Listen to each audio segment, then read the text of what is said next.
সবাইকে আমন্ত্রণ জানাচ্ছি আন্তর্জাতিক সংবাদে। শুরুতেই জানিয়ে দেব হাতে থাকা সংবাদ শিরোনাম। বিমান হামলায় আল জাজিরার 2 সাংবাদিক নিহত। এরপরই জানিয়ে দেব বিশ্ববিদ্যালয়ে ছাত্রীকে ধর্ষণ, এসআইয়ের বিরুদ্ধে গ্রেপ্তারি পরোয়ানা জারি। আরও জানিয়ে দেব বৈষম্য বিরোধী ছাত্র আন্দোলনে নতুন কর্মসূচি ঘোষণা। তারপরেই জানিয়ে দেব রাহুলকে মাদকাসক্ত বললেন কঙ্গনা।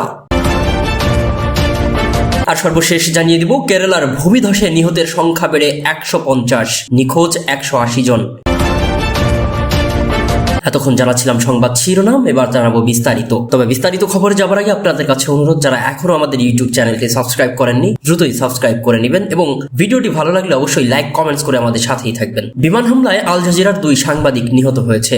গাজার উপত্যকায় ইসরায়েলি বিমান হামলায় আল জাজিরার আরবির সাংবাদিক ইসমাইল আল ঘৌল ও ক্যামেরাম্যান রামি আল রেফি নিহত হয়েছেন। প্রাথমিক তথ্য অনুযায়ী গাজা সিটির পশ্চিমে সাথী শরণার্থী শিবিরে বুধবার তাদের গাড়ি লক্ষ্য করে এই হামলা হয়।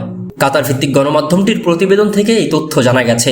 প্রতিবেদন থেকে জানা যায়, তেহরানে স্থানীয় সময় বুধবার ভোরে নিহত হামাসের রাজনৈতিক নেতা ইসমাইল হানিয়া গাজার বাড়ির কাছাকাছি থেকে প্রতিবেদন করতে তারা ওই এলাকায় ছিলেন। আল জাজিরার আনাস আল শারিফ গাজা থেকে জানান, তার 2 সহকর্মী মৃতদের হাসপাতালে নেওয়া হয়েছে। তিনি বলেন, ইসমাইল বাস্তুচ্যুত ফিলিস্তিন ও আহতদের কষ্ট এবং গাজার নিরীহ জনগণের বিরুদ্ধে দখলদারদের সংগঠিত গণহত্যার কথা জানাচ্ছিলেন। কোনো শব্দ দিয়ে অনুভূতি বা যা ঘটেছে তা বর্ণনা করা যায় না।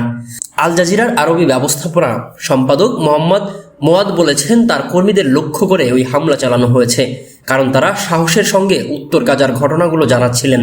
তিনি এক্সে লিখেছেন, ইসমাইল না থাকলে বিশ্ব এই গণহত্যার ধ্বংসাত্মক চিত্রগুলো দেখতে পেত না। নিরলসভাবে ঘটনাগুলো কভার করেছেন এবং আল জাজিরার মাধ্যমে গাজার বাস্তবতা বিশ্বের কাছে পৌঁছে দিয়েছেন। তার কণ্ঠ এখন স্তব্ধ হয়ে গেছে। বিশ্বের কাছে তার আর কোনো আহ্বানের দরকার নেই।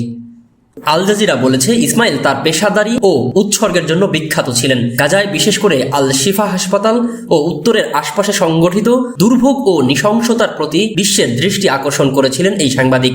এদিকে হামলার বিষয়ে ইসরায়েলের কোনো তাৎক্ষণিক মন্তব্য পাওয়া যায়নি। তারা গাজায় গত অক্টোবর থেকে চালানো যুদ্ধে সাংবাদিকদের লক্ষ্যবস্তু করার বিষয়টি আগে অস্বীকার করেছে। এই যুদ্ধে এখনো পর্যন্ত প্রায় 40,000 লোককে নিহত করেছে, যাদের অধিকাংশই শিশু ও নারী।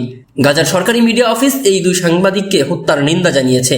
সেই সঙ্গে 7 অক্টোবর থেকে ইসরায়েলে 165 জনেরও বেশি ফিলিস্তিনি সাংবাদিককে হত্যা করেছে উল্লেখ করে এক বিবৃতিতে তারা বলেছে, আমরা ফিলিস্তিনি সাংবাদিকদের লক্ষ্যবস্তু ও হত্যার নিন্দা করি এবং এই জঘন্য অপরাধের জন্য ইসরায়েলকেই দায়ী করি।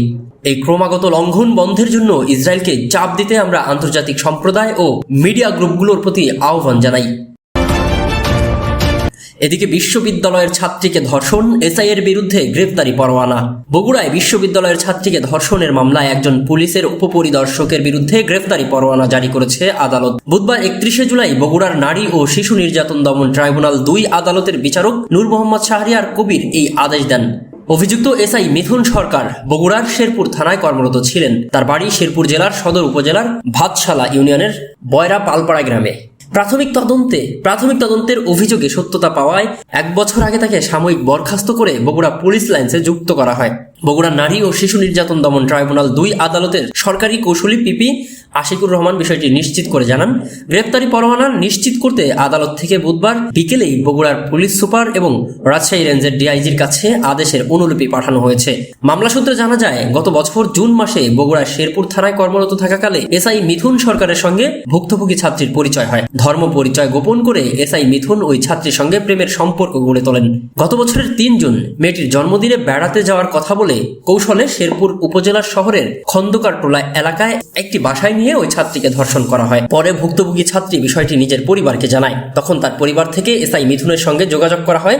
সেই সময় মিথুন বিয়ে করার প্রতিশ্রুতি দিয়ে মামলা থেকে বাঁচার চেষ্টা করেন, কিন্তু